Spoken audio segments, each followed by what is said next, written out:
উলামায়ে কারাম শূন্য করার চক্রান্ত চলতেছে।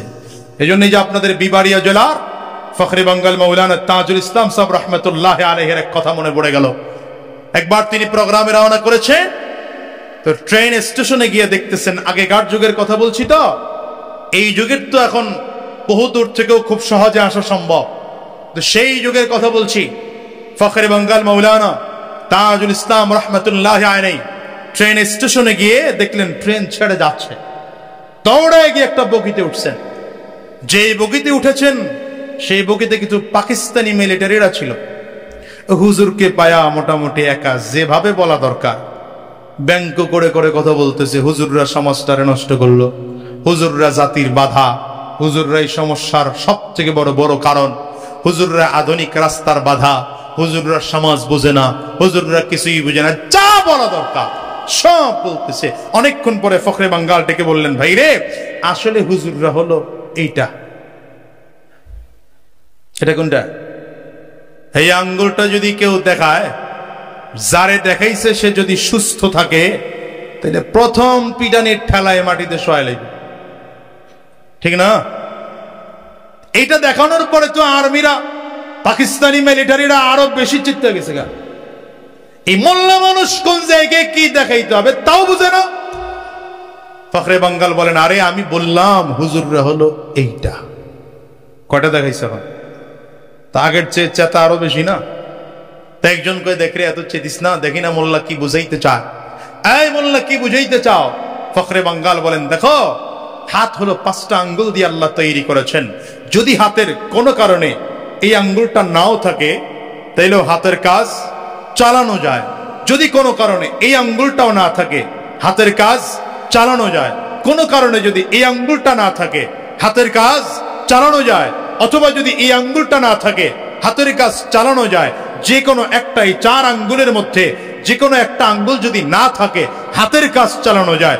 কিন্তু যদি বুড়া মেয়া না থাকে,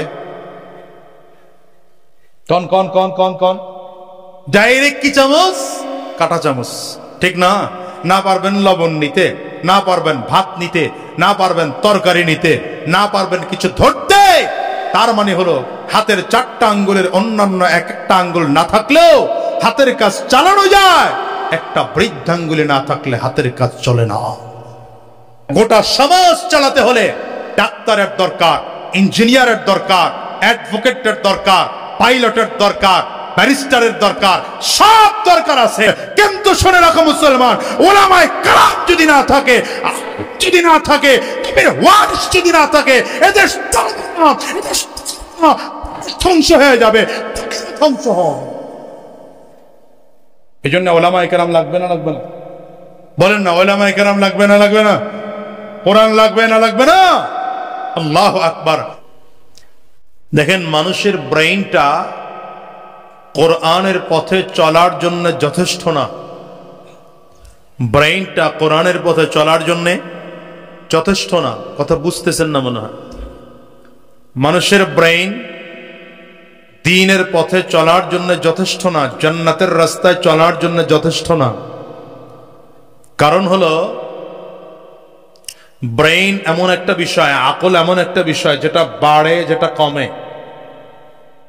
এই জন্য আকল দিয়া সব সময় সঠিক সিদ্ধান্ত নেওয়া যায় না। দেখবেন বাচ্চাদের আকল একরকম, বড়দের আকল আর এক রকম, মুরব্বীদের আকল আর এক রকম। বাচ্চা থেকে আস্তে আস্তে করে যখন জওয়ান হচ্ছে, আকল বাড়তেছে। তারপর জওয়ান থেকে যখন আস্তে আস্তে বৃদ্ধ হচ্ছে, আকল কমতেছে। তার মানে আকল বাড়ে আর কমে। যে জিনিস বাড়ে কমে সেটা দিয়ে সব সময় সঠিক সিদ্ধান্ত নেওয়া যায় না। কি কথা কন না কেন? এই জন্যই তো বাংলাদেশ স্বাধীন হওয়ার পর থেকে বাংলাদেশের সংবিধান একবার দুইবার না, বার বার বার বার সংশোধন করা লাগছে। ওই যে আকল দিয়ে তৈরি হয়েছে। কি দিয়ে তৈরি হয়েছে? অথচ কোরআনুল কারীম 1450 বছর আগে নাজিল হয়েছে। বলেন, কোরআনুল কারীমের 1450 বছরের মধ্যে একবারের জন্য সংস্কার করার প্রয়োজন হয়েছে? একটা আয়াতের, একটা শব্দের, একটা অক্ষরের একটা জের জবর পেশ নুক্তার পরিবর্তন লাগে নাই। কথা কন ঠিক না? মনিটরে দিলেন না তো, আমি রিভাব দিতে গেলাম। আহারে, এই জন্যে এই যে মনে করেন আমরা স্টেজে বসা, আমি দাবি করলাম স্টেজটা 20 ফিট, আপনি ওখান থেকে বললেন না স্টেজটা 25 ফিট। এখন কার কথা সত্য বলেন? কেমনে বুঝবো? এই যে মুরব্বী বুঝছে, পুরান চাউল ভাতে বলে। আমার দাবি 20 ফিট, আপনার দাবি 25 ফিট।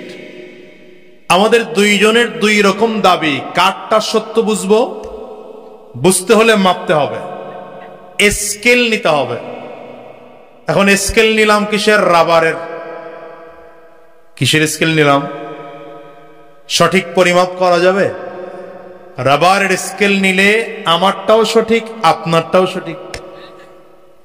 তাহলে স্কেল নিলে এমন এক স্কেল নিতে হবে যেটা বাড়েও না, যেটা কমেও না, ঠিক না? যেটা বাড়েও না, কমেও না। এই স্কেল দিয়ে যখন মাপ দিবেন, তখন আমার কথা সত্য না আপনার কথা সত্য প্রমাণ হয়ে যাবে।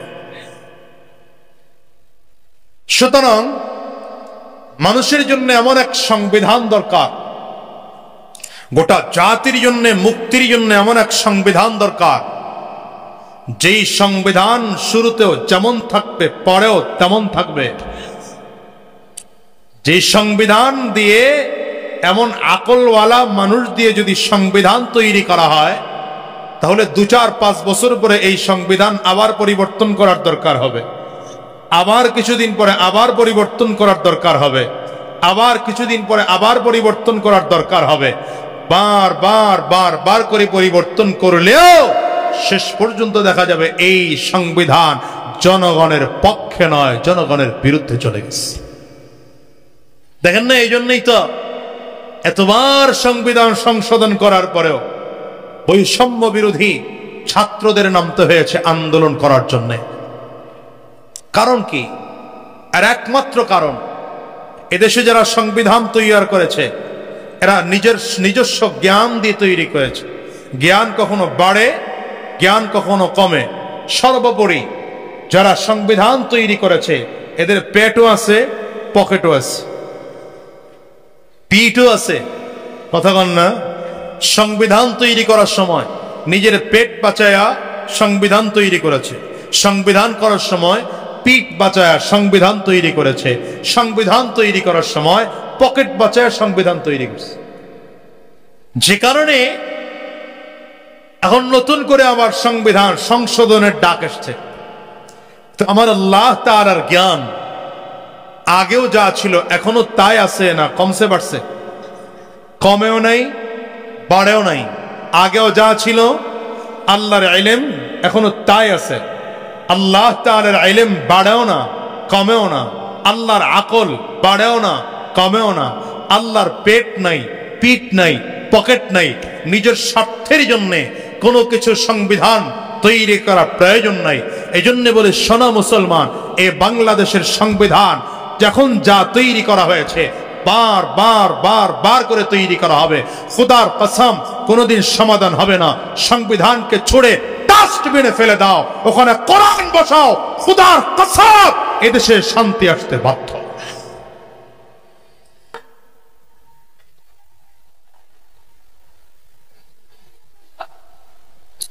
হ্যাঁ, সংবিধান তৈরি করো, সংবিধানের জায়গায় কোরআনকে রাখো, আর দায়িত্বের জায়গায় উলামায়ে কেরামদেরকে বসাও।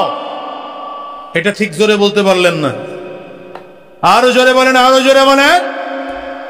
গোটা জাতি আজ উলামায়ে কেরামদের বিরুদ্ধে, উলামায়ে কেরাম থেকে বিচ্ছিন্ন করার জন্য কাফির আর মুশরিকদের সূক্ষ্ম চক্রান্ত চলতেছে। গোটা জাতিকে সাউন্ড আরো বাড়াও। গোটা জাতিকে উলামায়ে কেরামদের থেকে বিচ্ছিন্ন করার জন্য সূক্ষ্ম চক্রান্তর ষড়যন্ত্র চলতেছে। আপনি তাকিয়ে দেখেন চারিটা দিক। একদল এতদিন ছিল হুজুররা রাজাকার, হুজুররা উগ্রবাদ, হুজুররা আল কায়দা, হুজুররা অমুক, হুজুররা তমুক। যত মামলা, যত হামলা, মিথ্যা মামলা, চা দেওয়ার কাকে দেওয়া হয়নি বলেন? সব ঘরানার আলেমদের দেওয়া হয়েছে। আল্লামা দিলওয়ার হোসেন সাইদি সাহেবের বিরুদ্ধে মামলা দেওয়া হলো। কি দেখানো হলো? ৭১-এর সময় তিনি যুদ্ধাপরাধী ছিলেন, হাজারো নারীদের নির্যাতন করেছেন। না থাক না, আস্তে আস্তে নাউজুবিল্লাহ কমজোর। সে আমার দলীয় ব্যাপারে ভিন্ন দলের হতে পারে, কিন্তু ব্যক্তির ব্যাপারে কোনো প্রশ্ন নাই। জোরে বলো ঠিক না? আল্লামা মামুনুল হক সাহেবের বিরুদ্ধে মামলা দেওয়া হলো। কি মামলা দেওয়া হলো? তিনি ধর্ষণ করেছেন। আল্লামা খালিদ সাইফুল্লাহ আইয়ুবীর বিরুদ্ধে মামলা দেওয়া হলো, গুলিস্তানে ককটেল নিক্ষেপ করেছেন। আমার উস্তাদ মাদানী নগর মাদ্রাসা ঢাকার নায়েবে মুহতামিম হযরতুল আল্লামা আলী আকবর সাহেব হুজুরের বিরুদ্ধে মামলা দেওয়া হলো, রমনা বটমূলে হামলা করেছে। আমি একদিন হুজুরকে জিজ্ঞাসা করলাম, হুজুর আপনি গেলেন কেন রমনায়? হুজুরকে গেলাম কই, আমি তো চিনিই না। বক্সটা একটু সাইডে বসে। গেলাম কই, আমি তো চিনিই না। এই যে আজকের মাহফিলের প্রধান মেহমান কুয়াকাটা হুজুরের বিরুদ্ধে মামলা দেওয়া হলো, এহসান গ্রুপের লক্ষ কোটি টাকা আত্মসাৎ করেছে। আমি কুয়াকাটা হুজুরকে একদিন বলছিলাম যে আপনার মামলাটা সব থেকে মানসম্মত হয়েছে, মোটামুটি তো 100 কোটি টাকার একটা হিসাব নিকাশ আছে। পীর সাহেব চরমনাইয়ের বিরুদ্ধে মামলা দেওয়া হলো, 10,000 টাকা পকেট মারছেন। কে পকেট মারছে? চরমনাইয়ের বিরুদ্ধে। আমার বিরুদ্ধে 2 মামলা ছিল, একটা আলহামদুলিল্লাহ গেছে গা, আর একটা এই 3 তারিখে হাজিরা দিয়ে আসলাম এই মাসে।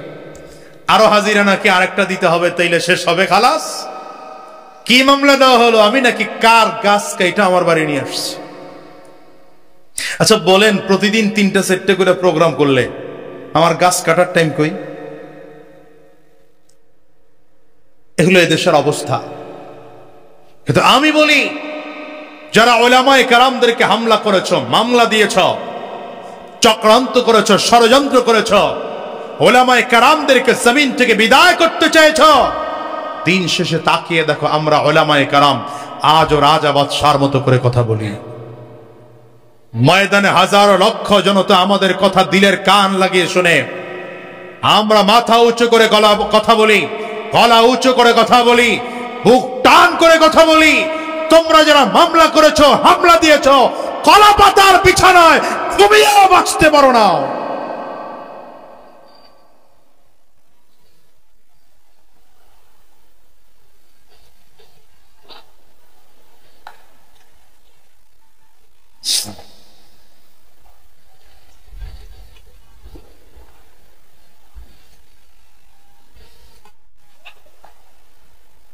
কেউ তো লুঙ্গি খুলে প্যান্ট খুলে লুঙ্গি পড়ছ, দাড়িটারে কামাইয়ে চুলে কলপ লাগাইছ, মাছের টলারে উঠছ, বাঁচতে পারো নাই। আয় বলো বাঁচতে পারো না, ঠিক কিন্তু উলামায়ে কেরামদের বিরুদ্ধে চক্রান্ত আজকের থেকে না, বহু আগ থেকে চলতেছে। কথা বলো, বর্তমান যুগে যা হচ্ছে আমার কাছে মনে হয় সব ওই 1 সুতোয় গাথা। গতকাল আমার স্নেহাস্পদ, আমার কলিজার টুকরা, বাংলাদেশের সঙ্গীত জগতের অন্যতম ব্যক্তিত্ব মুফতি সাঈদ আহমদকে অপহরণ করা হয়েছে। একই সূত্রে কথা বলো না কেন? এরাও আলেম বিদ্বেষী, এরাও ইসলাম বিদ্বেষী, এরাও কোরআন বিদ্বেষী। কথা কও। আবার আজকের তাহাজ্জুদের সময় যারা টঙ্গের ইস্তেমায় উলামায়ে কেরামদের প্রতি হামলা করেছ, একই সূত্রে গাথা, ঠিক কিনা বলো? তবে হ্যাঁ, মুসলমানদের রক্ত কিন্তু এত সহজ নয়। মনে রাখবে, মুসলমানদের রক্ত এত সহজ নয়। উহুদে মুসলমানদের রক্ত ঝরানো হয়েছে, উহুদ মুসলমানদের কবজায় চলে আসছে। বদরে মুসলমানদের রক্ত ঝরানো হয়েছে, বদর মুসলমানদের কবজায় চলে আসছে। খন্দকে মুসলমানদের রক্ত ঝরানো হয়েছে, খন্দক মুসলমানদের কবজায় চলে আসছে। হুনাইনে মুসলমানদের রক্ত ঝরানো হয়েছে, হুনাইন মুসলমানদের কবজায় চলে আসছে। আরে মক্কায় মুসলমানদের রক্ত ঝরানো হয়েছে, মক্কা মুসলমানদের কবজায় চলে আসছে। টঙ্গী ইস্তেমার ময়দানেও যারা উলামায়ে কেরামদের রক্ত ছড়িয়েছে,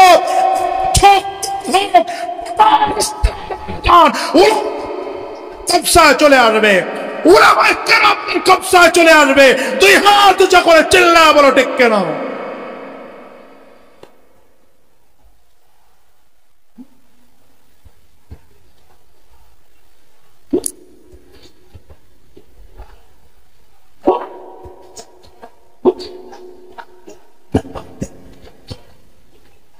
শোনো শোনো, আলেমদের রক্ত হজম করা তো সহজ নয়, মুসলমানদের রক্ত হজম করা তো সহজ নয়। আবু সাঈদের রক্ত হজম করতে পারো নাই, কথা বলো না, মুগ্ধের রক্ত তোমরা হজম করতে পারো নাই। এই দেশে ভারতের দালালেরা, ইংরেজদের দালালরা যদি মনে করে কিছুদিন পরে রিক্সাওয়ালার সুরত নিয়ে আসবে, কিছুদিন পরে এসকনের সুরত নিয়ে আসবে, আবার যদি মনে করে তাবলীগ জামাতের মধ্যে ঢুকেও আমার তাবলীগ জামাতকে প্রশ্নবিদ্ধ করবে, আমরা হতে দেব না, আমরা হতে দেব না, ঠিক কিনা বলো? এই জাতি যখনই ভুল করেছে উলামায়ে কেরাম প্রাচীর হয়ে দাঁড়িয়েছে। সুতরাং উলামায়ে কেরাম ছিল, আছে, উলামায়ে কেরাম ছিল, আছে, থাকবে, ঠিক কিনা জোরে বলো? উলামায়ে কেরাম আগেও পালায় নাই, এখনো পালাচ্ছে না, আলহামদুলিল্লাহ পালাবেও না, ঠিক জোরে বলতে পারেন নাই। এবং উলামায়ে কেরামদের সাথে যারা ছিল তারাও পালায় নাই, আলহামদুলিল্লাহ। কিন্তু যারা বড় গলায় গলায় বলেছিল পালাবো না, কোথায় ওরা? এই কোথায় ওরা?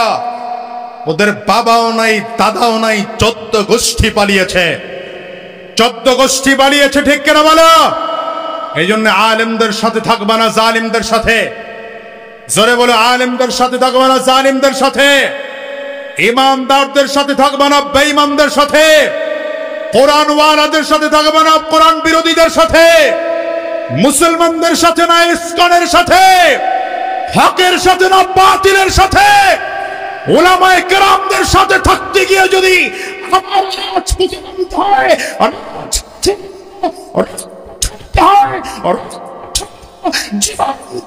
যদি দিতে হয়,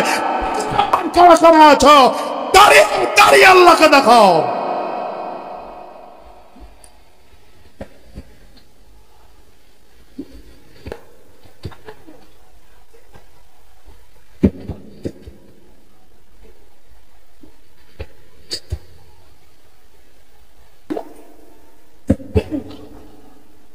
বসেন, আল্লাহ কবুল করো, বলেন আমিন, আর জোরে বলেন আমিন।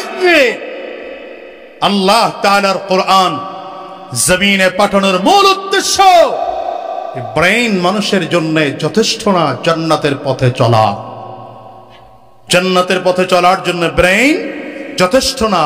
এজন্য আল্লাহ তাআলা কোরআন পাঠিয়েছেন। শুধু কোরআন পাঠিয়ে ক্ষান্ত হননি, আল্লাহ তাআলা উস্তাদ পাঠিয়েছেন।